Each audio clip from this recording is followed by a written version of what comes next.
What are the most common questions you receive from new authors? The most common questions I get are, how do I become a New York Times bestselling author? How do I get my book in bookstores? And how do I sell to a traditional publisher? Every day, I'm probably asked all three of those things. And people are still caring about bookstores.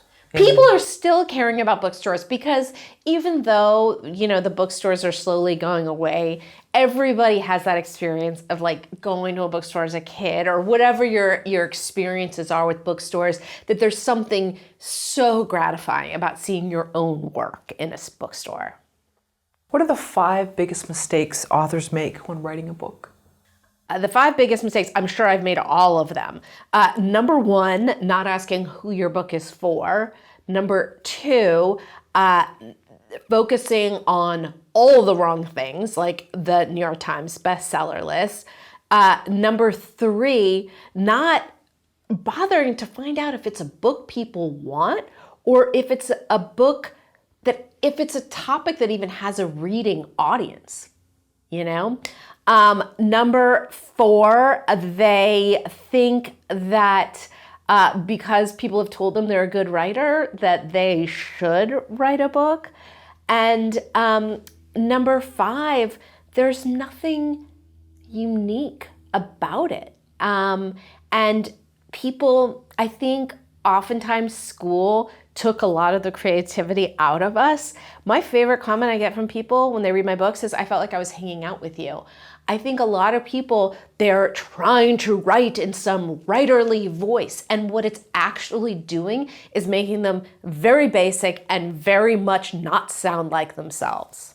What stops most new writers from writing their first book? I think what stops most new writers is this question of, who am I to write a book? Why should anybody care about what I have to say? And I often tell people, my life's not that interesting, but I've made it into 8 books and hundreds of articles.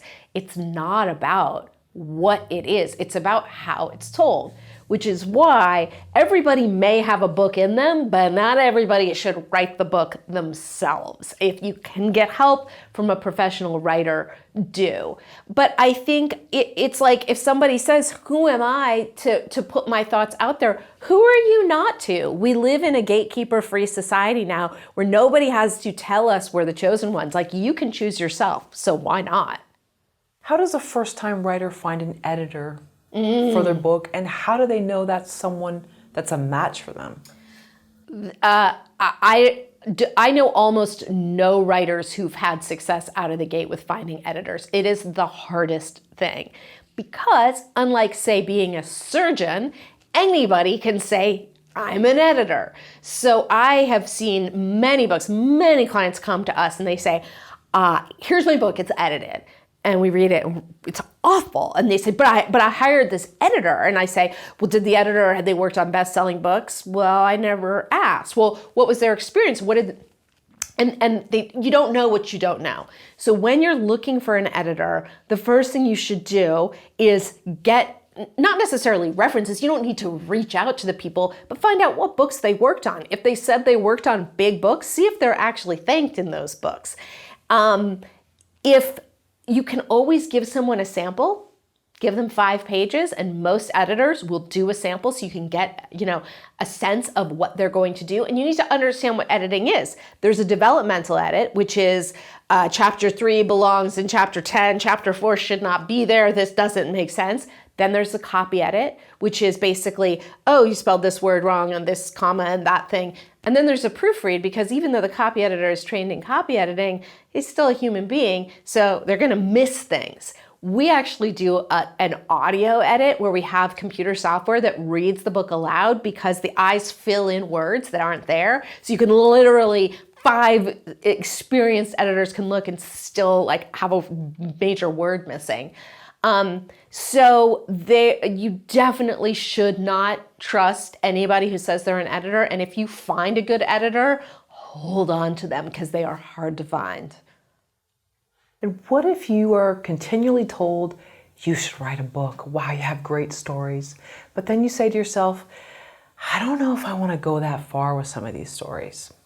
And then they say, well, but it'd be too interesting you don't want to leave this out. This is the meat of your book. How do you reconcile that? So you're told you should write a book, your story's so interesting, but there's certain things you're squeamish about. How far do you go? A lot of people are nervous about telling certain parts of their story, particularly if they're writing a memoir and it involves other people. And this comes up all the time.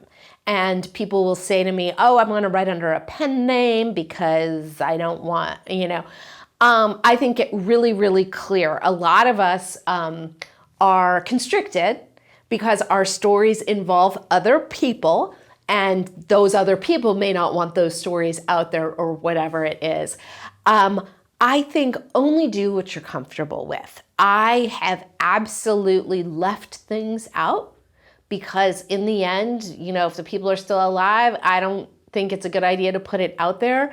But, the nice thing about the world that we live in today with the way publishing works, you can put it out there. And if you go, you know what, I actually wish, I feel more comfortable now. Now people are thinking of me as a writer. I want to take that back and add more.